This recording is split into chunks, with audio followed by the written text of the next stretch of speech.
Welcome, listeners, to another episode of Sisters Assembled. Still very much in our Loki coverage, though we took a break last episode to talk a little bit about the Marvels. We're returning back to the realm of Loki and the maybe non-existent TVA this week, so a lot to talk about, an interesting episode, and I'm very ready to dive in. So Katie, as always, you're up to bat first. It definitely was an interesting episode. And I think it was one of those, I was very torn. Leaving that episode, I was very torn because I feel like there was a lot I needed to know. I feel like a lot happened, but at the same time, felt like nothing happened that actually furthered the real plot of the show. I don't know if that makes sense, but that is just my inner feelings of what went down on this episode. It was definitely interesting. I did say to Taylor before, we were texting back and forth after I watched it, and I had known she'd already seen it. And I even kind of said, like, Marvel struggles a little bit with this 6-show dynamic. And I think that's part of why they're trying to shift it. Thank goodness, because I definitely do think they struggle with it. Because time and time again, they have an amazing episode 4. And then I feel like we kind of just, we get a little tripped up on episode 5 because I think Marvel's trying to be like, wow, we just came off this really amazing thing. And then we have an episode, but then we have the end of the show. And they like try to figure out what to do in that middle episode. So I think that's what happened here a little bit. It was still a good episode. Like I said, I think there was a lot of information, a lot of things that we needed to know to keep going. But it definitely, compared to, episode 4, we dropped a little bit. Yeah. I know Taylor feels very differently, or at least strongly in a different direction. It's not that. I just think I actually feel your feelings much more to the extreme. Like, I feel like I enjoyed the actual episode itself really up until the last few minutes when they basically undid everything that happened in episode 4 or gave him the opportunity to undo everything that happened in episode 4. I think what's really frustrating to me is we spent the entirety, and this isn't about us and our predictions at all, but we spent the entirety of our reactions to episode 4 talking about the crazy ramifications for having the loom blow up, and then we started to see them actually happening, right? We saw what happens when a timeline actually dies, which is horrifying. It's actually like what happened to Victor Timely on a much larger scale to like everything, which I'm good if I never see that again, but we started to see like, oh my gosh, and then some of the characters we really liked started to be affected. Okay, I'm not gonna lie, like I was so upset when they killed OB. I was like, absolutely not. Like this is one step too far and I might need to leave the room.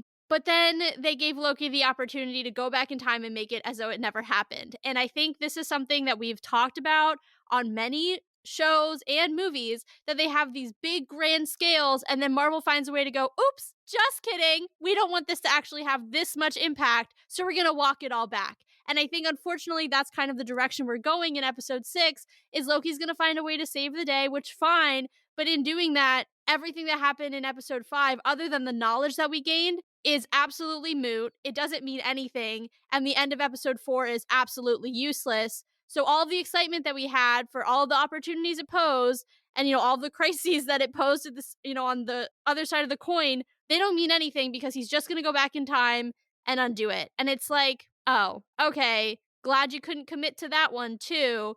And it's just very frustrating to me. So, yeah. No, I definitely think those are some fair things to say. And, you were saying that to me earlier, and I don't disagree. I think it's so hard. And I feel like this kind of happened in the first season of Loki to a different extent, but I feel like we struggled with that there too. It's always episode 5, right? Like it feels like I think the only exception, and maybe this is just because it's closest in my brain, is Secret Invasion. I thought Secret Invasion had the same tone, and then episode 5 was prepping for that final thing. It felt like it honestly felt like a movie. Like we could have sat there and released that as a movie. Yeah, and it was good through episode 5. Like it was consistently like to your point, the tone, the stakes were rising, and it wasn't until 6 where we were like, boop, and there it is. Yeah. But this one, oop, there it is on episode 5. Like we've talked about this many times, and I know there's a crazy article out there right now about everything that's going on at Marvel and all of the changes. I sent it to Caitlin last night. It's a fascinating read. We'll put it in the show notes if you guys haven't had a chance to check it out, but it is definitely worth reading. But one of the points that they're talking about is the struggles that they've had with the shows. And if you think back to pretty much every single show that we have watched and we have covered, there's always been at least one episode where we're like, ah, here's the Mulligan episode. Yeah. This is the one where they didn't know what to do with it, or they just completely screwed the pooch in the case of Secret Invasion, because you know what to do with the finale, they just didn't execute. So there's always one. And this happened to be episode 5, happened to be Loki season 2's Mulligan episode, where it's like, all right, you had me until right now. And now you lost me and I have to work extra hard in episode 6 to get me to feel the way I felt in episodes 1 through 4. Yeah, I think that's a fair take. I don't know if, and again, we said it earlier, I'm not sure I feel quite as strongly about that, but I understand your feelings. I definitely have like a much milder version of those feelings. I do think, as I said at the beginning, though, we learned a lot. I just think it's hard because we learned it only to feel like it's not important almost anymore. And I don't mean that in a weird way. And maybe this is going to show who I am, but like I was the type of kid who wanted to learn something that would affect my life, not something that never would. Like I learned, what is it, the Pythagorean theorem? Have I used that since I learned it? No. Or like, what is the cosine and all that? Couldn't tell. I don't even know what they all are because I learned it and never had to use it again in my life. Like useless knowledge. Commonly known as trigonometry. Exactly. I was not good at trig. I was not good at math, but trig really whooped my butt. But honestly, I feel like that's kind of what this was, because I'm watching the episode and I'm like, okay, so it's a little bit of a slower episode. That's fine. I don't need action and everything. I don't need the stakes to be, at 100 all the time. Totally chilling. So I'm like, okay, cool. We're learning great things. And then to your point, though, the very end shows us Loki returning right back to that moment where Victor walks down those steps to go and stop or try to fix the loom. And you're like, oh, okay. And it almost was like its own episode of What If. So I didn't hate it for that way, because I was like, okay, so we know if they fail, we see the outcome. Pretty much everything falls apart. But I think what I was struggling with is you raise those stakes. And I think if this was the type of show that had more than 6 episodes, we could have lived in this weird, things are falling apart kind of world much longer. And I would have felt like we weren't just undoing what we just did. But now I'm like, okay, so now they're going to go back. They're going to have to do something differently. They're going to not be able to fail, because we've seen what failure looks like. And that was kind of all we got out of this at the end of the day, because what we learned doesn't really apply anymore, because we're just going right back to what we did before. Yeah. And that's why it's so frustrating, because I don't want to sound like all doom and gloom here, but I was like ready for some serious issues. I wanted what we saw Loki go through and what happened to those branches. I wanted to see that on a large scale. Not to be like weird, but like that's where I thought we were going. And we started to see it. And those last few minutes, I actually was getting really excited, because I was like, now things are getting really real. Right. These characters that we have really grown to love. And again, like we talked about this in a previous episode, but this is the first series where we've got to come back to characters, that are not now in a different franchise, but they're still in the same franchise together as a unit, growing and learning and evolving together. And so there's a certain level of not nostalgia, but like you feel for them as a group and you like them as a group. You have a connection to them. Exactly. And it kind of is like almost the theme of the episode was that they're almost better together, right? And he needed them all together in order to figure out his time slipping and all that stuff. But I say all that to say, like, those last few minutes then were starting to really hit. Like I said, when Obi went, I was like, no. And then, all the other characters, obviously, like Mobius. I was really bummed when B-15 started going. And but you're also getting excited. At least if you're me, you're also getting excited because you're like, real stakes. Things are going to go nuts. And also, selfishly, this is when Loki goes a little crazy, is when he like loses things that are important to him. That's when Loki goes off the deep end. And that's a very fun version of Loki to watch. So I was also like, well, now what's Loki going to do? Because he's now lost his entire support system. And I was like, maybe he'll just go to Thor. Like, that was a whole thing that I was waiting for this episode too. And like, not to be that person, but I was very disappointed. But to get back on my point, I was excited by those last few minutes. And then he found a way to undo it. And I was like, what was the point then? What did I just watch for 45 minutes only for you to go back to literally the last few minutes of the last episode. Yeah, I actually think my bigger struggle through all of this was actually more of why Loki? Because, okay, we start this episode and we're following him and he begins the time slipping again in the TVA, and then we're in a loop again. And I'm just going to ignore that because that doesn't make sense to me and that hurts my brain. And it's never been explained. Right. And the rules that they set for us in season one, I mean, not that they talked about time slipping or time loops or stuff, but like the way it was set. And then even Obi says at the beginning of this series, he's like, that shouldn't be possible here. And I'm like, that's great. No explanation as to why. So we're just going to skip past that. We don't need to pay attention to that part of it. But as soon as I saw Loki slipping back around the TVA, I was like, are you freaking kidding me? Yeah. Because I just wanted this man to go back to where he was when he was taken from the TVA, which was supposed to be on a branch timeline. And so I was like, why is Loki not there? But then I was like, maybe no one's there. Just to find everybody else went back to their branch timeline. So the entire rest of the show, I'm sitting here and honestly, I probably missed like half of it solely because I'm in my head going, why is Loki time slipping, for one? Why is he the only one who didn't go back to his branch timeline like everyone else did, for two? Because that doesn't make sense to me. And then even at the end there, and now we don't know because he time slipped, but he wasn't noodling like everybody else. So I was like, what does this mean? And I have to say, I don't know who said it. I was on Twitter because that's where I go when I need to figure things out. And someone suggested that he is now a Nexus being. Don't ask me how that makes sense. But I was like, maybe in the way that these rules don't seem to all be applying to him, and somehow he's probably going to become He Who Remains at this point. Like, he's going to be the next version. Yeah, no, I think those are a series of really good questions and things that I was kind of thinking during the episode, but not necessarily verbalizing, if that makes sense. Like, they were kind of like these amorphous questions in the back of my head. But it is like on a surface level, it's just because somebody has to be aware, right? Somebody has to get the gang back together. Somebody has to be able to fix it, at least according to how the episode actually ended, right? In a perfect world, everybody would just go back. I mean, realistically, think about it this way. If they weren't so stuck, and I'll get back to your other questions, I promise. I do just want to pose this because I actually think it's a really interesting thought experiment. If they weren't so incredibly stuck on this 6 episode format, they could have ended it at 4.5, 5, like a short 5, and had everybody go back. We spend a little time with everybody on their branch timeline, and then they're done. Because it's not like this show lives in a vacuum. You can pick up these stories then in other franchises and in other movies that are going to be, multiversal based, whether that next one is Kang Dynasty or whether we don't see these characters again till Secret Wars, whatever that is.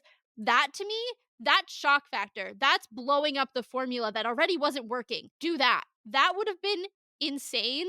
And you would have had me on here having a very different conversation with you about how Marvel was completely unhinged. And I was so incredibly here for it. So I do want to put that out. But now going back to what you were saying, like I said, I think logistically you just need someone who's out there trying to put the pieces back together. Why is it Loki? It's Loki's show.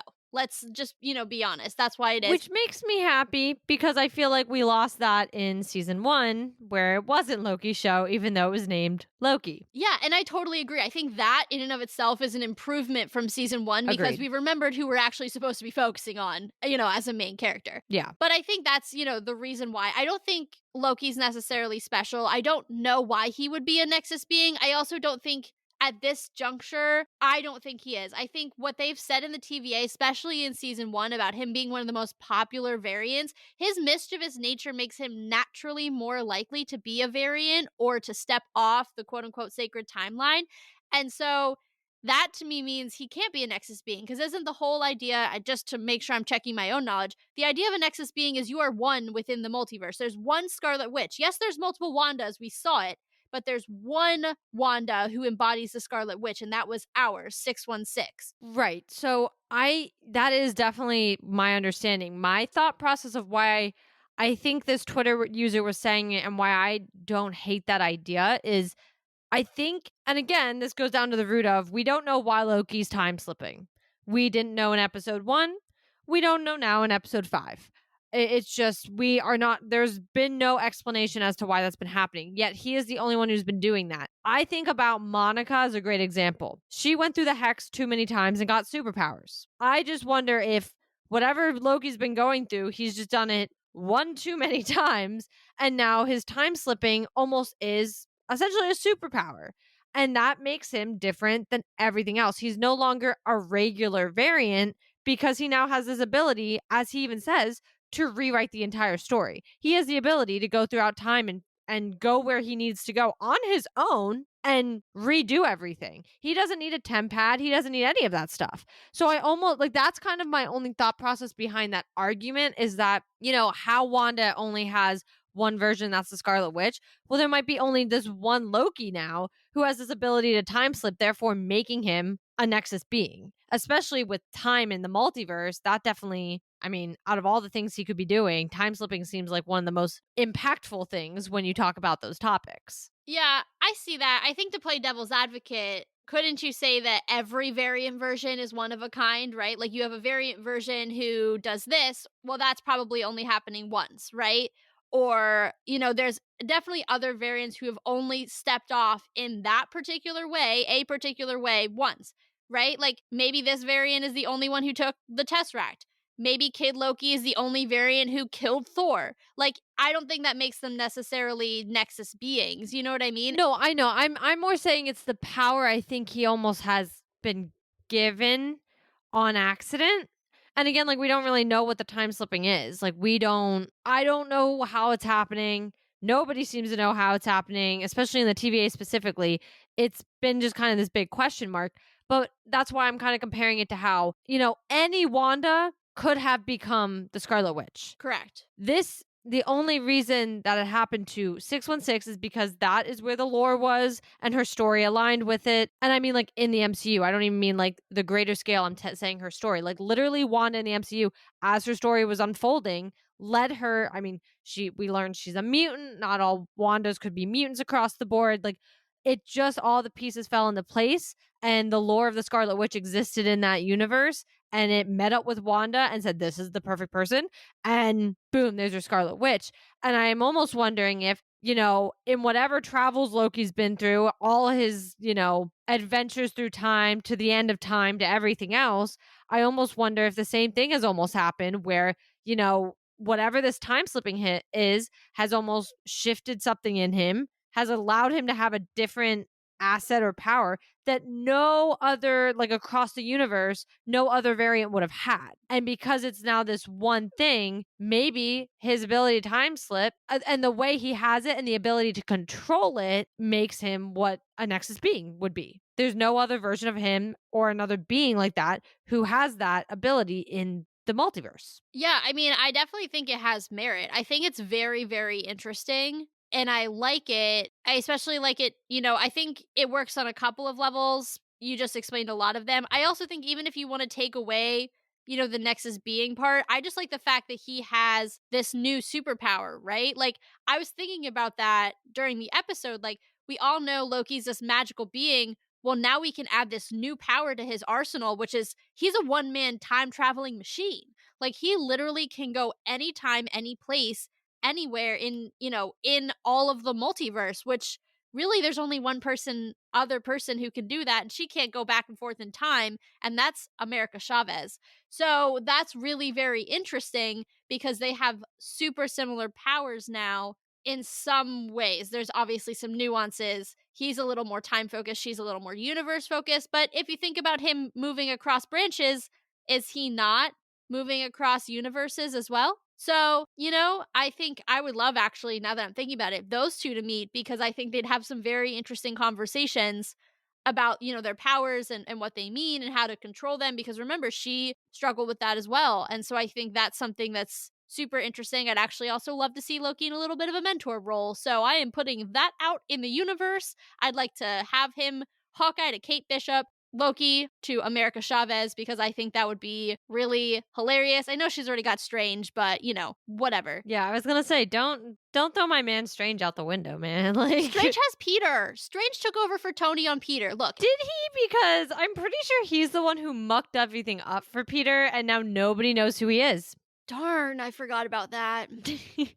I knew you did. That's why I was like, I've got the winning chess move right here. As much as I think that was the right decision to end that movie, and it's too much to this day, I think is one of the best decisions that Marvel has made in a movie. Sometimes it really cramps my style when I'm theorizing and like putting things out into the universe. Yeah, well, I don't know. I'm not against that duo. I think it's interesting, and I'm just gonna throw this out here, just as a thought point to what you said.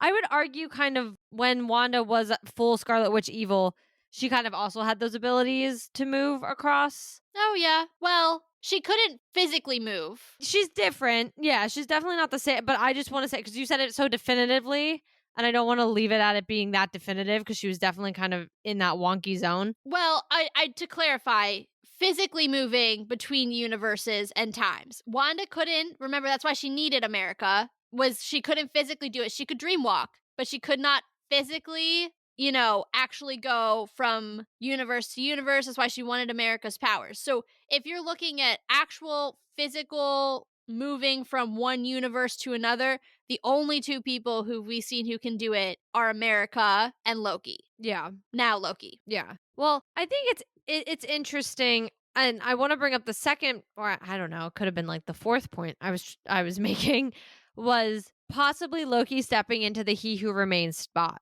Now, we've talked about this already. We talked about it more specifically, him and Sylvie, but this has been one of those things that we've talked about since season 1 because of what happened at the end of season 1, and pretty much the fact that He Who Remains was trying to make that deal with them. And Sylvie took the other way without discussing anything. And we've been seeing the ramifications of that. But I do think at this point, especially with Loki's newfound abilities and everything, I wouldn't be shocked to see him take on that mantle, especially because, quite frankly, if they didn't send him back to his supposed branch timeline when he was supposed to go back like everybody else did, I don't know where they'd lead this character. Yeah, I think there's a few things to unpack there that are important to discuss for the future of the character. One being, think about what's going to happen when he goes back, right? The beginning of episode 6.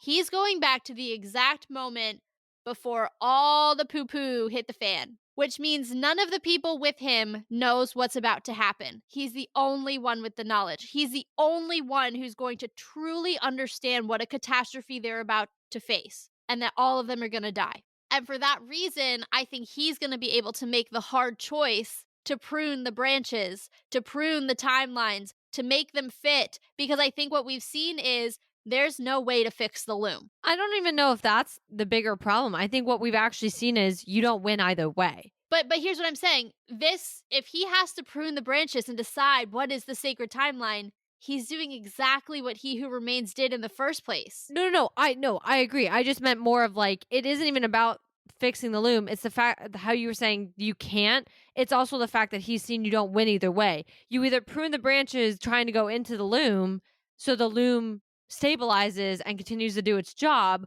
or you let the loom blow up and every branch timeline falls apart anyway. Yeah. Like there's not, which on its own accord, we could get into why that seems to be happening, because I don't really understand why that's happening, but maybe we'll get an explanation. We probably never will, but I don't really know why the branch timelines are falling apart. Yeah, I do think we need to address it because I know you want to stay out of the MCU. I know you do. I can see it. I can feel it from as far away as we are from one another physically right now, but I think we need to talk about it, right? Because that was our focus last episode was, all right, great, loom blew up. Now here are all these things we think are going to happen. Clearly, we were wrong on every one of them. I mean, your girl was out here. I was like solidly saying that. I was like, the multiverse has fully formed now. This makes full logical sense. I had an entire specific theory around a battle world, so I think we were both very specifically wrong in very different ways. But I will say the one thing we were right about, and I do want to give us kudos, is we said everybody was going to go back. Yeah. We said they were going to go back to their lives, and we were right. I mean, Sylvie's weird. She never really had a life. But she still went back to that timeline. Yep. Also, Casey would have never pegged that one. That was crazy. Yeah, that was... I was like, what is going on? And then he's like, Alcatraz. And I was like, oh my God.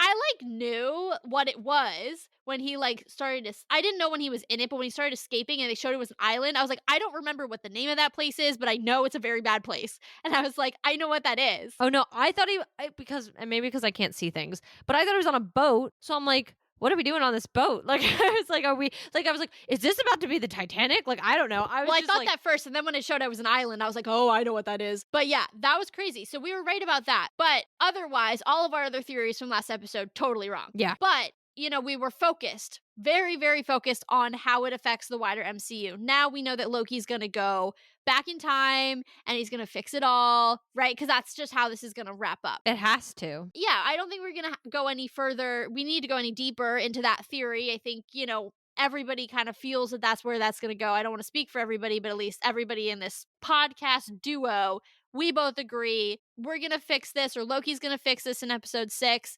And it's basically going to be that all of this was for nothing, which I really, really love a show with absolutely no stakes. It's fine.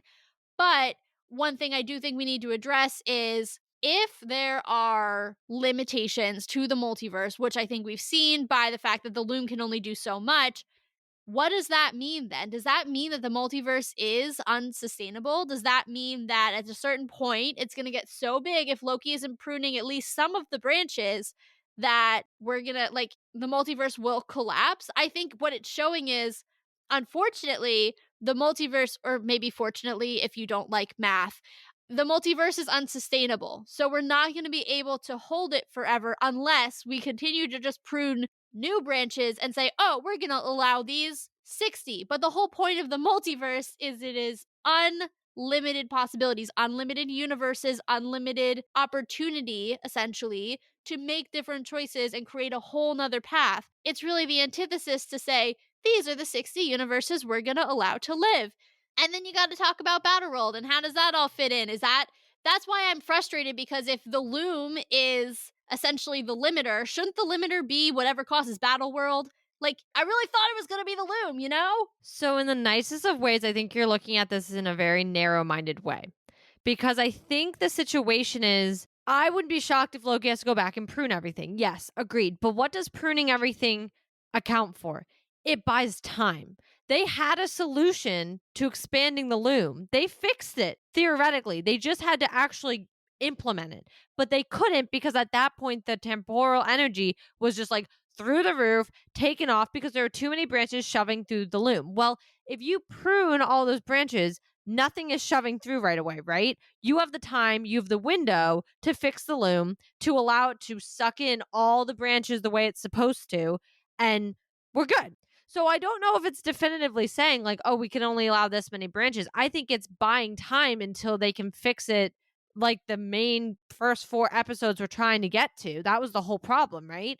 I think we can still fix the Loom. I just think, unfortunately, because I mean, they even said it when they bombed the branches. It bought time. It was buying time for the Loom. That's why the Loom didn't explode in episode 2, because a bunch of branches were bombed. But they only bombed, like, I think it was below 50%, which, of course, as far as the people who are there, like, that was still, like, homicidal. But at the end of the day, that might have to be the solution. They might have to cut everything off in order to allow it to grow later, because there isn't winning with this. And Loki's seen that. I actually really like that perspective a lot. And I think it makes a lot of sense with what we've seen in the show. I think there are Easter eggs and lines, to your point, with the bombings of the timelines earlier. Because if you take that, you know, if you don't think about how it bought time, otherwise it's just like, what was the point of that little interlude? Especially because Dox's whole crew was murdered anyway. So it's not like we even had a full TVA civil war. Right. It was just kind of like, boop, we're gonna come, we're gonna murder millions of people, and then boop, we're gonna get murdered ourselves. Like, okay, what was the point of that?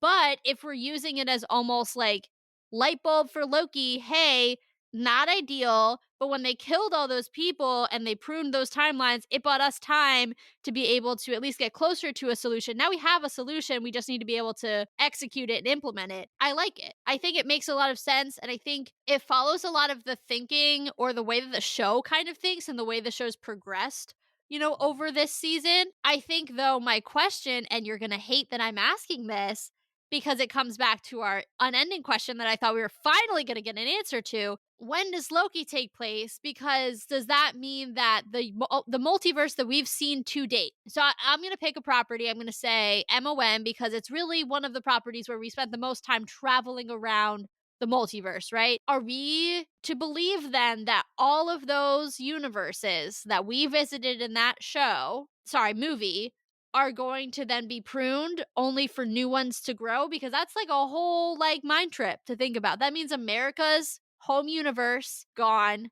838 gone. I think those are the two like that are most prominent in my head. Thinking about that is kind of like a lot to process. Yeah, you're right. I hate this. This is this feels like one of those like math problems that just like kept going, and now you have 7 numbers but you only have like 3 places you're supposed to put numbers, and you're like, this doesn't make sense. Or like you look at the multiple choice and you have 78 and the multiple choice is 96, 42, 14, and 4, and you're like, guess something went wrong somewhere. No, I'm always just like, that one's closest. Guess I was off by a few. I think so. I'm going off of my thought process that I've kind of been having of if Loki went to the TVA off a 2012 timeline. Now, this is stupid, and I know it's stupid because we've talked about this already, and I know you're laughing at me, but it is because it's so hard, especially now that we've seen everybody go back to their branch timelines. We have people getting snatched from all over the place all the time because before everything, the sacred circle is endless. That's the point. It's circular. It keeps going. So variants continue to happen from, 200 AD to now. It's just, and into the future. It just is the ongoing thing. But theoretically saying when Loki got snatched, it was 2012 in the TVA. Let's just say it. And I don't agree with it, but I'm just going to go off of it. Shoddy foundation to start. No, I know. But you know what? What horrible thing keeps coming back to me? Freaking 2016 Doctor Strange. And that movie has put holes into everything I've thought, so I'm going to continue referencing it. I've never regretted, like, I enjoyed the replay, but I've never regretted doing a replay more than that because I was like, I feel good. And then I started that movie and I was like, everything I thought I knew is wrong because I didn't remember anything in this film. No, literally. Like, I agree with saying I don't regret it because I like watching the movie, but I regret it because I'm like, crap, they were throwing stuff around out here. And then one of us brought up the fact that America existed in general and was going through the multiverse her entire life since she was like 7. So theoretically it had to be open. So I'm going to go with, say Loki getting snatched 2012, TVA is technically in 2012. Say we see him and Sylvie's actions, blah, blah, blah, blah, blah. Multiverse opens. Cool, because in 4 years, when Doctor Strange comes onto the board, multiverse is already open, chilling. And we don't need to talk about the multiverse at the time because none of our other heroes were worried about it. We had a psycho robot trying to kill everybody. A purple grape was on his way. Nobody was worried about a whole other universe existing except Doctor Strange because we were being introduced to the mystical and all the other dimensions and the dark dimension trying to eat Earth and everything else. Who knows if a dimension is a universe? We still don't know that either. We're still in debate. So say we go off of that. Cool, multiverse is open. Well, now we moved into Infinity War, right? Again, no one's worried about the multiverse because we're fighting a massive purple grape from space with rocks. He likes to collect rocks. Okay, great. Geologist. So now I'm sitting here and I'm thinking, what if this is when Loki season 2 starts to take place? No one's paying attention to the multiverse. We prune all the branches. We get everything all fixed, and next thing you know, when we start paying attention to the multiverse, aka all of phase 4 and 5, any properties that have dealt with it, it doesn't matter because those branches or those universes are okay now because it's post whatever happens in episode 6 Loki and they fix it. I see you and I hear you, and I just don't know how to process what you're saying. I think it makes sense. Until Marvel tells me anything else, at this point, it's what I'm running with. You know what we need to do? We need to get the book. Yeah, but even then, like, nobody has been talking about it online saying that the book is, like, it has definitively said any of this with Loki specifically. The book is out, right? Yeah, because didn't they confirm Agents of S.H.I.E.L.D. wasn't canon? Or did I make that up in like my head? I thought that was an excerpt. Either way, when the book is out, yeah, we will be getting it. But I'm thinking, like, until I get real answers from anybody in Marvel who's actually in Marvel, I'm running with this thought because, again, 2016 Doctor Strange is like a thorn in my side at this moment, trying to understand.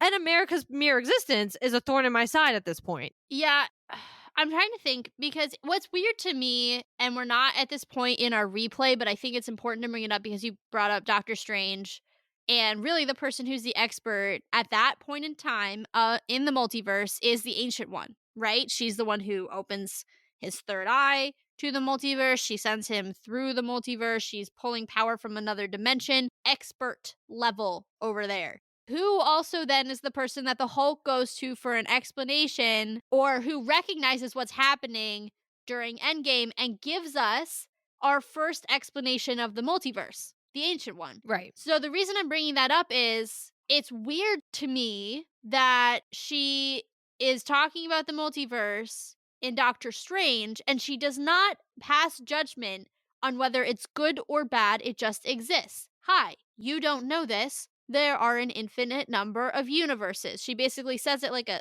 stated fact, but in a much more eloquent way than I just said it. When she talks to Bruce, she says very specifically, you must put them back where you got them. Do not create a branch, as if the multiverse was something to avoid. And that's super weird to me because it's almost as if we're going to go off your theory, I'm going to go out on a limb for you here, sister. If we're going to go off your theory, it's almost as if she didn't know that the multiverse already existed. She was showing him one single timeline, one. And then she says, don't create a branch. That would be bad.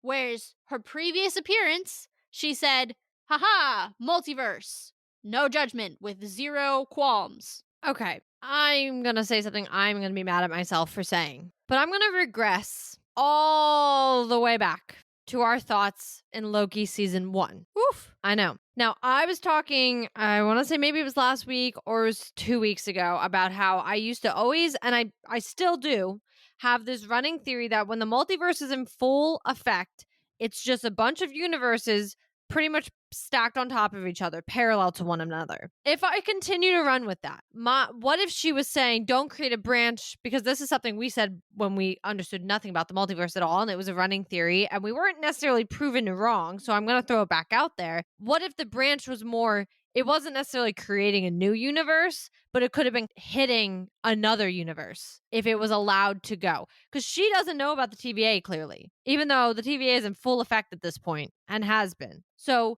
maybe she's more so saying that branch can sit there and slam into another universe. I don't know the effects of that, but that doesn't seem good. And that's an issue. I don't know, just a thought process, because she is supposed to know so much about the, multiverse, and she talks so much about it in the first film, and then we get a very different thought process in Endgame, and it's again, though, it's that thing of we keep going back and forth. We're getting different answers all the time. We're not really getting definitive answers on yes, no, maybe so. We're just living in this gray area constantly where we don't really know what's going on, and Loki's blowing up a loom and sending everybody back to their own timelines, and there's branches everywhere, yet we may never see that affect the MCU. Yeah, no, I think your thought on it, or your interpretation of the Ancient One's explanation of Bruce, I think that's very valid. But I think where I was going with it is your theory, if I'm recapping correctly, is that we had a multiverse because Loki season 1 happened, right? So Loki season 1, then we have Doctor Strange, and the multiverse was able to exist because Loki and Sylvie did their thing. Well, really, Sylvie did her thing and, basically said, Loki, get out of the way. So that happened. That's why we're able to have a multiverse. The Ancient One knows all about it. But I'm almost feeling like maybe Endgame is like after Loki has pruned everything already, right? Like if we're saying after Loki season 2, we have now gone back to a sacred timeline because they need all the time that they can get while branches are still forming, but right now there's really only one main universe while they're doing their thing with the loom. And it's at that time that Bruce is doing his thing and having his conversation with the Ancient One, who, although, you know what we didn't think about? That's 2012 and not afterwards. Yep. So, no, No, that makes sense. She's in 2012. The multiverse isn't open because Loki is attacking New York currently. Oh, yeah. He wouldn't have been branched off yet. It actually works with the theory. You're right, because at that time the TVA was still pruning. So there was only one timeline. Yes, and so they would have taken that Loki after the battle was over because he would have branched out, taking the Tesseract because they were messing with time and doing the whole Endgame thing. Cool. Shove them in one corner. We follow Loki and we watch season 1 take place. He opens the multiverse. Guess what comes later? The first Doctor Strange, where she's talking about the multiverse. If I could drop this mic, I would. Yeah, please don't. I won't, but that works. That actually, like, instead of it being a problem, solidifies the possibility that this is how this works. I'm actually mad at us for not thinking about this earlier. I don't think about Endgame. Well, I know, but to our credit, that movie is so confusing in terms of like remembering what sequence scenes are happening in, because if you have to remember in what sequence they are in order to remember where they are in time, like the actual concept of the movie, it's like, okay, they're going back in time to go get the stones. All right, got it. Like on a general level, yes. But then if you're thinking about, oh, he's talking to the ancient one, if you're like us, your gut reaction is, oh, that would be in 2023 when the actual like current MCU was at that point. But then you have to think about, oh no, that's in the middle of the time heist, which means what, group was Bruce in? Where were they at the time? Oh, 2012. Now that makes more sense. They're the group that literally caused this branched Loki. Yeah. And it literally was Bruce. So, Not that version though, but yeah. No, but a version of him, with the iconic stare line, like, let it be, because it is truly. I agree. I wouldn't want to do all those stairs either. I love that line. There's just so many things I could say about it, but I will try to focus. We'll save it for the replay whenever we actually get to Endgame and do 3 different episodes for it because it's a 3-hour movie. It is, and there's so much in there, just like so much to discuss. But I love this. I actually think that that's really important and interesting. I like what you're saying about where Loki takes place. I don't remember why we were talking about it, but I think that it's good that we did. I don't know. You brought it up because you said you were like, I'm going to bring up something you're going to hate. And then you brought it up and I was like, you're right. I do. And I don't really know where we got there, but I will say I have an interesting question.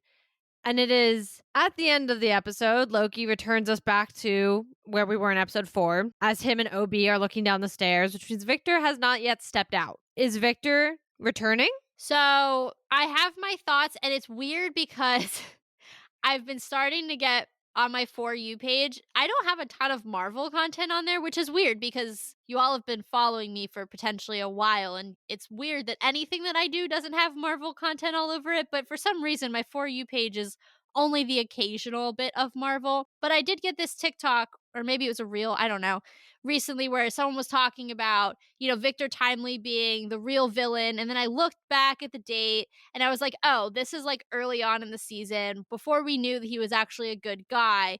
But I'm thinking about it now, and a few of the other videos that I've just come across on the internet and theories and things. And it's hard for me to understand like when these theories came out and what episode they were tied to. But in my subconscious, they've created a thought. And the thought is that this could be the way for Victor Timely to be he who remains. And I think maybe I saw that somewhere. I don't know. If I did, I'm sorry. I don't know who you are, and I apologize. But this does open that door because remember, we talked about last episode, that sense of relief.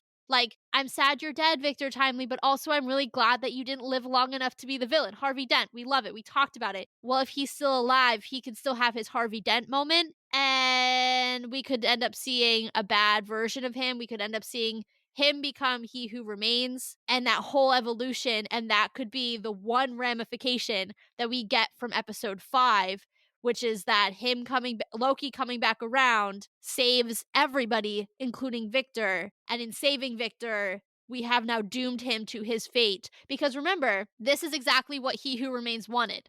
That's why he sent Ms. Minutes and he sent Ravonna to do what they did in the 1800s. Did he foresee necessarily Loki? Well, I don't know. He said he foresaw Loki and Sylvie in season 1, so that is a definite possibility that he saw Loki interfering. He saw all of this happening. He saw the time slipping. He saw everything that we've seen this season. He knew was going to happen. He knew all he had to do was get that information to Victor Timely. He knew they were going to follow Ravonna. He knew that's why Ravonna had to do it.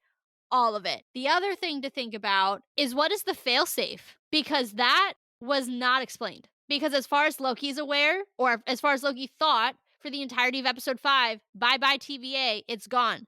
But if I've learned anything, it's that the TVA is in danger. And I swear to God, Miss Minutes was on there too. Didn't she pop up for like a hot second on the screen when it said failsafe initiated? And if she's involved in anything, one, I think that could have brought her back online. So that's something to think about. And two, if there's anything where she's involved, there's something weird going on, the TVA is still alive, and that is a whole nother thing that may be running in parallel to whatever Loki is now doing as he goes back in time. I don't think that didn't pay off. I think that we just haven't seen that payoff yet and that ramification. It's got to be important. It was in one of the like previews of the episode, and I can't think that that wasn't something that we're gonna see come back around to maybe bite us all in the booty. So I don't really have much of a thought process there, more than I just have the idea of, maybe this would be my ideal situation. We always talk about the movies having like ABC plots, right? We're always talking about, okay, we expect this to be one, and especially ones that are like trilogies, or if you're Thor, more than a trilogy, quadrilogy. I don't know. I don't know. I don't know. I'm making that up maybe on the spot. I don't know. But I'm thinking, when we see each of those move, a lot of the time there needs to be some sort of running storyline that like might be buried, right? But it at least keeps everything consistent between those movies. Same with the Avengers ones. Like you need them to still have, even if it's a Z plot, let's even just go there. But it's something that keeps them kind of running together, right? If we look at Loki, ideally, I'd love to see all the ABC plots here. Things that maybe we thought were gone, over with, Miss Minutes, Renslayer, great examples. That all needs to culminate. I think that's kind of where you were going with it, where it's like, there's a lot of different things that were happening. I mean, we said within, I think, the first 3 episodes that we didn't know what was happening. We had no end goal other than fixing the loom.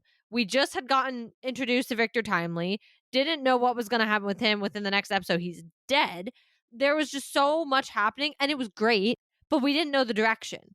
And I think there's a reason we needed to have all these different plots going on at the same time. And now we're obviously in like the be all end all. We are at the end of this. We have one episode to solve it all. I'd ideally like to see it all come together in a very smart way. In the sense of like, if you have ever watched any crime show and they are like, this is when they need to get the suspect, right?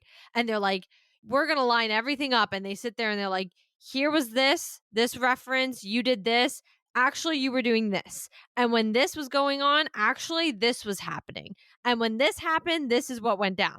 That's what I want to see. I want to pretty much have everything connect in that final episode to culminate into the big point of why the loom was a big issue. Why, Miss Minutes and Renslayer went after, we know they went after Victor because of He Who Remains, but what's the bigger plan? What was the end goal there?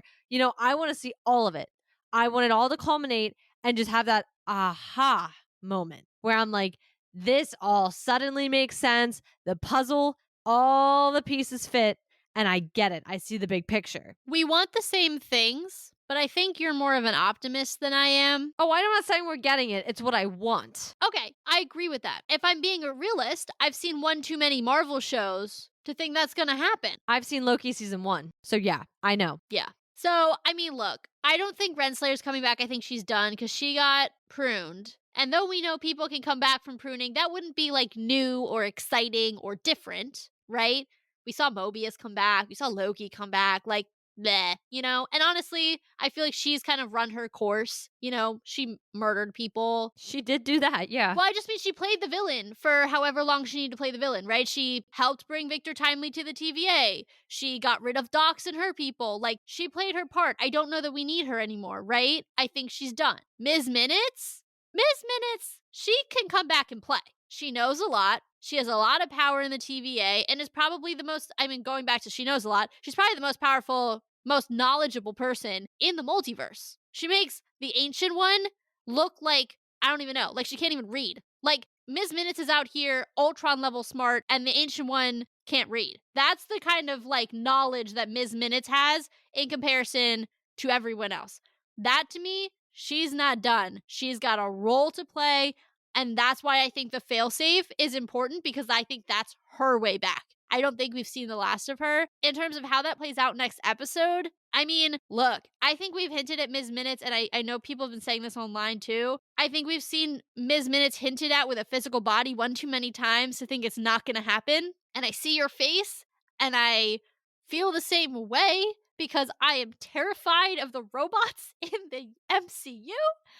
But here we are, and I think she's gonna get a body. And I just think it's gonna be super interesting. See, my brain just like, because the Friday Night at Freddy's movie just came out, like all I'm thinking about are these like animatronics that are kind of not haunted, but like just the concept behind that entire thing. And I'm just thinking of Miss Minutes, and I'm like, oh my God, this is.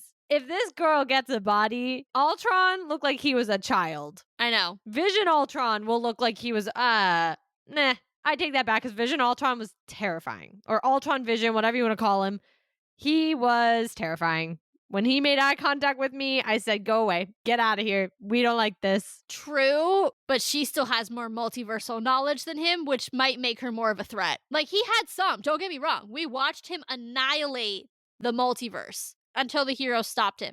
I'm not saying he has no multiversal knowledge, but in comparison to Ms. Minutes, who we don't even know how old she really is. We don't even know how long she's been around. She has seen some things. She has been the personal assistant to the most powerful man in the multiverse, who was able to control the multiverse for eons. That woman, that thing, she is miles, leap years, light years ahead of Ultron Vision in that sense, and that's why she probably scares me more. Yeah, I just think, I don't know. I would like to see those two go in a ring. I just, that would be a really interesting, both debate, because I feel like intellectually they would both go at it, but also like physical, just damage that they can do, not even to each other, but just in general. I would pay for that. That'd be a very interesting, like, what if episode, essentially.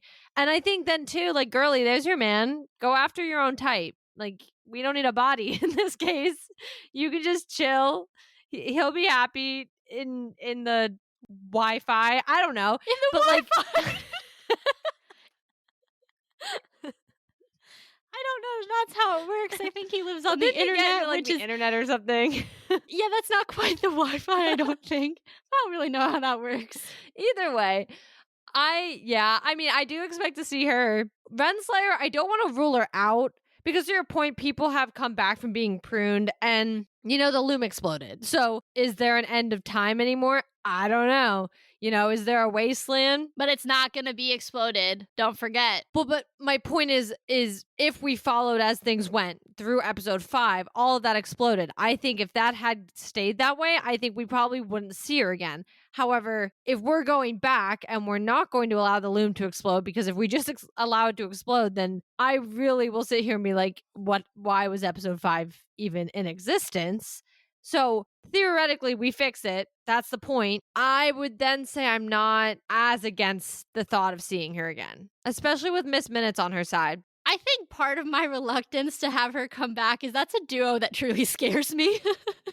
They do strike fear in my heart. Yeah, Ravonna is definitely, she's unhinged. She wants control so badly, she can't see past her own motives. And so that definitely can be a very scary thing, especially when they were somebody in a position of power and who knew a lot, and who also have been not just betrayed by the fact that they were believing this myth about these timekeepers, but now, you know, finding out she was being betrayed the whole time from her maker, essentially, and the person who she helped create all this, and she didn't even know she did it because she was memory wiped. So there's definitely, like, what do they always say? Like, a scorned woman is definitely, like, not to be messed with. Like, that's what just happened here. And then Miss Minutes, she's a different level of unhinged. She's just scary.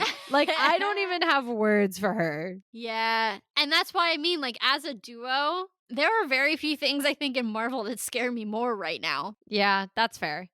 But I do expect at least Miss Minutes to make another appearance. And maybe they find out they can't do something without Miss Minutes. I'm telling you, man, that failsafe, she's already back. She's already back. Oh, I would not be shocked. Yeah. Well, I don't know about you, but I think that's it for episode 5. I feel like we learned a lot only to end up exactly where we were at the end of last episode. Yeah, I mean, I think the only other big thing beyond what we learned theoretically was we learned a lot about Loki as a character. And I think this was a really good character dives moment, and thank God we needed it. So I'm okay with it in that sense. And I think maybe that's why my feelings aren't quite as strong. Was I was just happy to finally see Loki care truly about all these people. And, this was the Loki who wanted to kill a bunch of people and make them his slaves. And now he's sitting here saving all of mankind in the entire multiverse. So that's on character growth. True, yes. I think I'm also just salty because he was literally the only person who didn't get to go back. The one person we wanted to go back so bad didn't get to go. Oh, yeah. I told you from the very start, I was like, crap, if he's in the TVA and then you started seeing everybody else wasn't, I was like, are you freaking kidding me? We had one chance here. One. That's all I needed. We had one ask for you, Marvel. And we were right there. Yeah. But I mean, realistically, let's think about it. Were they gonna pull in Hemsworth for a TV cameo? Like, other than the voiceover he did as Frog Thor last season? No. Yeah, but here's my thought process. Did you have to? Because he could have done a voiceover and just had somebody dressed like him from the back, which we've seen them do before. You never have to see his face. You just hear him talking. You could see Loki look at him, and maybe Loki, because actually facing like his family is still pretty low on the list of things I expect Loki to be able to do, walks away. Like, we don't get it. It's like a tease, but we don't fully get it. Or quite frankly, just pull a clip from another movie and we can just have, like they did kind of in Endgame. But obviously I know some of that was being like they were still acting new parts and stuff, but just kind of like sit there and have this character now in the back. You know what I mean? And just kind of been like, okay, this was a scene. Now we have Loki in the back. He never needs to interact with him, but it's just enough. I think that actually would have made me more angry because I don't want them to just be in the same room. I want them to interact. I want Thor to have the closure of not having lost every single member of his family. I want Loki, who has now seen what his relationship could become with his brother, to be able to build that relationship. I wanted to see the first step. And that's why what you're suggesting, while it would have like maybe scratched the itch, it's almost like when you scratch a mosquito bite and it actually makes it worse. That's what I think that would have done for me. So I'd rather actually have had nothing than have that because I need like an actual interaction. So that's going to happen on the big screen because I am now mandating that I refuse to let anything happen that is not that because I'm annoyed. That's fair. I will say that. I don't think it's all going to come down to how I think this season ends, because depending on how the season ends, I could confidently say I think that they would actually do it. I think when you have the ability to have incursions and you have all sorts of crap going down, I think that, and with Thor still on the table as a character, I really do think that we're going to see it happen, but it all comes down to how this season ends. Yeah, and we've thrown out some theories, but episode 6 is a black hole. It is gonna be interesting. I'm excited for it. I'm a little less excited than I was going 4 into 5 because 4 was a doozy and I really thought 5 was gonna really nail it. And obviously, in my opinion, it didn't. But I am excited. I think hopefully this episode 6 will lead us forward in terms of the greater MCU's relationship to the multiverse because it has to. We've talked a million times about how we are very sorely lacking in multiversal space, magic, all those types of projects with the exception of, Agatha and Fantastic Four up until Kang Dynasty. And the Marvels. That's true. Which Marvel dropped on us late. Yeah, they did. That one hurt. That was an L on us, and that was so annoying. Yeah, if you guys listened to our recent predictions episode, we recorded that before the most recent trailer where they talk about interdimensional beings and the threat being from not here. And that there's a universe hitting our universe, pretty much. So that's a little bit of a bummer, but that's what happens when I need time to edit. So, occupational hazard. Well, honestly, though, the worst part was it's like a 10-second clip. It wasn't even a full-fledged new trailer. It wasn't even like a deleted, or not deleted scene, like an excerpt or anything. No, it was like a 10-second random clip. It was almost as if they weren't supposed to have dropped it because it didn't look like it was done. It was just, here's 8 seconds of a clip. The Marvels, November. Like, that was all that was. And so it was very weird. And I was like, Well, in an 8-second clip, you broke me because it's too late. We've recorded our predictions thinking we understood what this movie was going to be about, and now we don't. Yeah. But anyway, back to what I was saying about episode 6. We do have a few properties, but we really need 6 to really take us far because that's what we said about Loki at the beginning of the season. It needs to do a lot of legwork to get us where we need to go. And I think it's done quite a bit. I think, episode 5 made us take a step back a little bit in where I thought we were going to go, but 6 can help make up for it. So, with that, I think we're going to close on our episode 5 reactions. I'm cautiously optimistic for 6. I really hope that they can land this one. Please stick around for our coverage. Actually, episode 6 coverage is not going to be our next episode. We're going to have our reactions to the Marvels, and I'll let Katie go through some day changes and things for that. They're going to be a little wonky next week. But stick with us. Make sure you're following on your podcast platform of choice, checking out the website for updates and blog posts and all that good stuff, and supporting the show. If you feel like that's something you want to do, you can check out our homepage where we have the opportunity to do that through some affiliate links. Give us a follow on Twitter at SisAssembledPod and Instagram and Threads at SistersAssembled. Make sure you're keeping up because, as Taylor said, this week's going to be pretty wonky.